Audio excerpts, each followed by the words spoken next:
Here is the 2024 Honda Accord EX 1.5 Turbo in meteorite gray over gray interior. Last year we got a full refresh.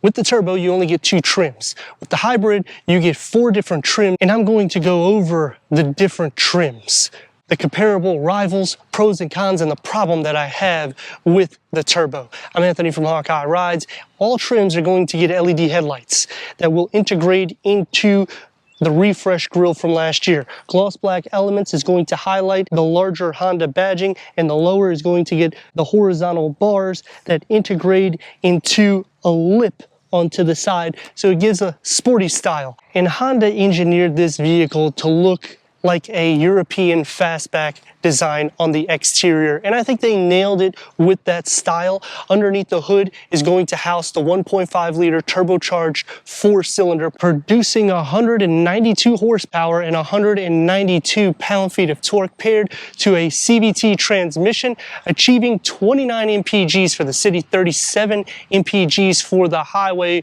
When you bump up to the Sport Hybrid, you're getting 204 horsepower combined, and your mpgs go to 46 and 41, which is 17 mpgs more for the city and 4 mpgs more on the highway. The Hybrid trim is the only options that you can get a 19-inch wheel. Both of the turbos will be 17-inch wheel, except the color will be different. And going into the Sport L Hybrid, which is kind of the sporty exterior styling, because you'll get gloss black wheels, that will be a 17-inch wheel as well. The side skirt flares out. 4 driving modes start on the Sport Hybrid trim. But the problem that comes out is all trims are front-wheel drive, so considering some of the competition like the new Hyundai Sonata, they offer an all-wheel drive system for the SEL, in which you can tack on a convenience package and get most of the options that the inline offers, except for the powertrain underneath the hood. All of which will have a McPherson strut front suspension and a multi-link rear suspension, so the drive and handling should be the same, except going back into the Hybrid trim, you'll have better noise cancellation opposed to the turbocharged. All trims get standard LED taillights that integrate into the smaller Honda badging that gives heritage to the original Accord back in 1976, in which it only had 68 horsepower. This has 124 horsepower more, even though this is a carryover engine.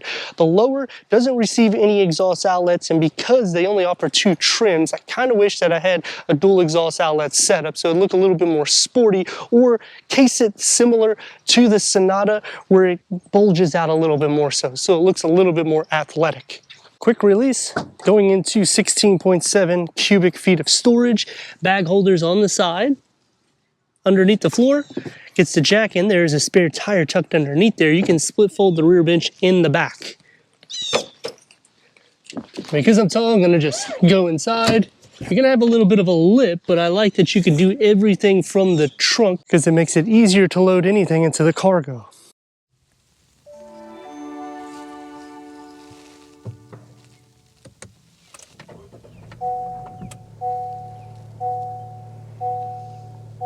The LX will have manual adjustments for the front.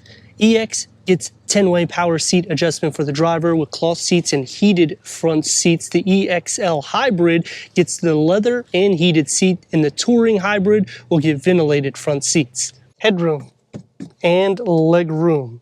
Because of the refresh, it did open up space in the interior. You get the honeycomb that goes in the air vents. That goes all the way with the gloss black that's going to be separating the top part of the dash. 7-inch information display with Apple CarPlay, Android Auto. If you want it wirelessly, you got to go to the Sport Hybrid trim.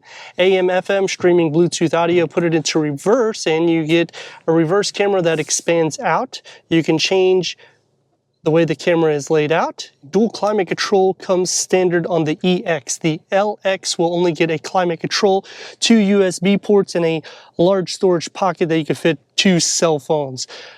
The Touring Hybrid will receive the wireless charging pad. And driving mode select starts on the Sport Hybrid and the key fob for the EX Accord. It's going to be soft to touch, opens up to a deep storage pocket with a 12-volt auto hold. So when you come to a light at a stop, With this engaged, you no longer have to hold the brake, it will hold it for you. 3-spoke steering wheel, multi-function, adaptive cruise control, lane keep assist, blind spot monitoring. Gauge cluster is a digital reader that can go through an array of information for the driver. And you can also change the gauge layout. Heads-up display is only going to be on the Touring Hybrid trim. Door panel and dashboard configuring together, and it keeps the same segment, except it's going to be more firm for your arms to rest. One touch up and down for the front windows, and a medium-sized storage pocket with a moonroof, and no auto-dimming rear view mirror. For the back seats headroom, it's actually carved out for you, so I like that they optimize that. And the same thing with leg space. You get storage only behind the passenger seat. No USB or air vents in the center. Cup holders with an armrest. Heated rear seats will be on the Touring Hybrid, and the back door panel gets the same material that's found in the front, so it's going to be a little bit more firm with a flask, bottle, or cup, or even an umbrella holder. Sliding into the center, the floor is not completely flat. The rails are pushed up enough. You have plenty of feet space. Leg, butt, and shoulder space is not going to be compromised either. Headroom, you have to kind of sit back to make it a little bit easier. I'm at 6'3". 192 horsepower with 192 pound-feet of torque out of the 1.5 turbo 4-cylinder. Now it's 12 horsepower less than the hybrid. So is that going to be a big difference? Really, the big difference is the MPGs, obviously, but the specs that you get, because when you go LX or EX, you cannot get any of the features that are basically only in the hybrid trim, which I wish that they would offer options at least for the turbo variant, therefore making it a little bit more upscale, like optioning a wireless charger, maybe wireless Apple CarPlay, Android Auto, instead of having to go up to those tiers. The Drive 2 is still going to be comfortable because it's the same suspension layout. You will be hearing the 4-cylinder turbo a little bit more so, but that's obviously to be expected. You feel like you sit a little bit more inside here, whereas going into a Toyota Camry, you sit upwards a little bit, and the butt cushion is a little bit wider and longer here. Even for back support, they redesigned the seating for the Accord with the refresh, so they did a good job making it a little bit more comfortable for a longer journey. Even though you're not going to do this all the time, here's some performance.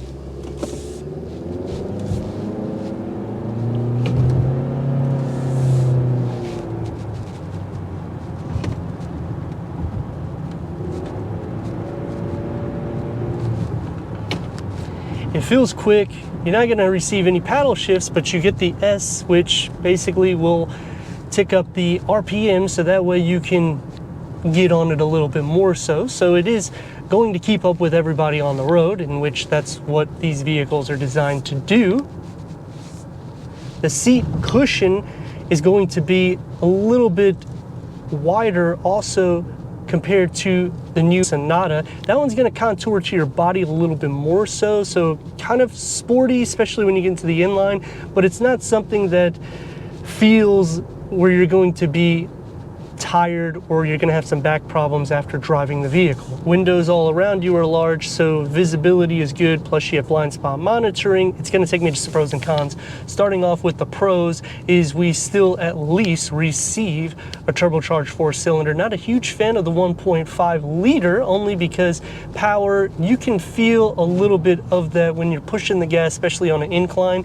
It feels a little bit heavier onto the pedal. Now, obviously, when you put it into the S, you're not going to have that feel at all. It's a night and day difference of a drive. I like that you get a standard digital gauge cluster. I'm not a huge fan of this 7-inch, and you can only get the 12.3 when you go into the hybrid trim. So when I'm thinking the center infotainment screen, I kind of wish that at least they had an option to change that out. Dual climate control starts on this trim, so don't necessarily just jump into the LX and say, well, it's going to be the same, because it's different. You're not even going to get power seats for the driver. Back seat is good when you're talking for the cloth material because it just feels a little bit more wide compared to the leather. You feel a little bit more closer to each other the way the seats contour. Here we go.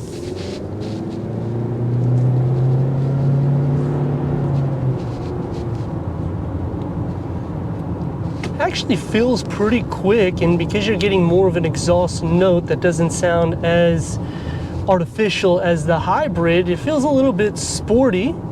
It's not going to feel anything of, it's not going to throw you back in your seat, don't expect that.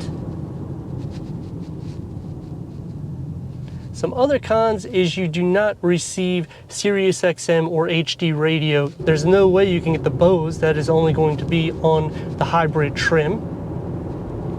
All trims, none of them are going to option a 360-degree reverse camera, in which, considering this vehicle is kind of long and you do somewhat have blind spots, it would be nice to have that in any of the Accord trims. The big problem that I have is you cannot option an all-wheel drive. It's only a front-wheel drive, whether you go hybrid or turbo. And when you're getting into the turbos, you have two trim options in which you can't even get, I would say, at least 50% of the features that you get with the hybrid. So it pushes you towards there. Yes, I get it. You're getting 17 mpgs more for the city and 4 mpgs more for the highway.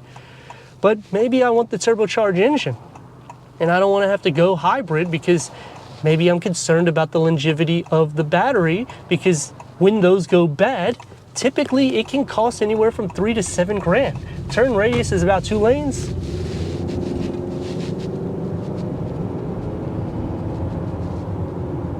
And this is just normal driving, nothing crazy. The comfort to this is a little bit better than the Camry. I would say the new Hyundai is going to be the most comfortable on the SEL. I personally like the inline because I like more power and performance. But if you're thinking about optioning a Subaru or a Nissan, the Subaru will have more power, all of which will have a CVT transmission, even if you go into the Nissan variant, but it's going to be smaller than this. But the Ultima is also being discontinued, whereas the Legacy is going to feel somewhat like an older Accord. This is going to be a little bit more grown up. So not optioning a 2.0 liter turbocharged, I feel that Honda should implement that back, only so they bring the performance back into the Accord, because it does feel a lot more grown up than the prior gen, but the styling still has the essence for a sporty sedan. But let me know your thoughts in the comments, and if you're new to the channel, consider subscribing. Check out the next video, merchandise, website, and Instagram. Leave a comment and a like, and I'd like to thank Regal Honda for giving us this 2024 Honda Accord EX for our car review.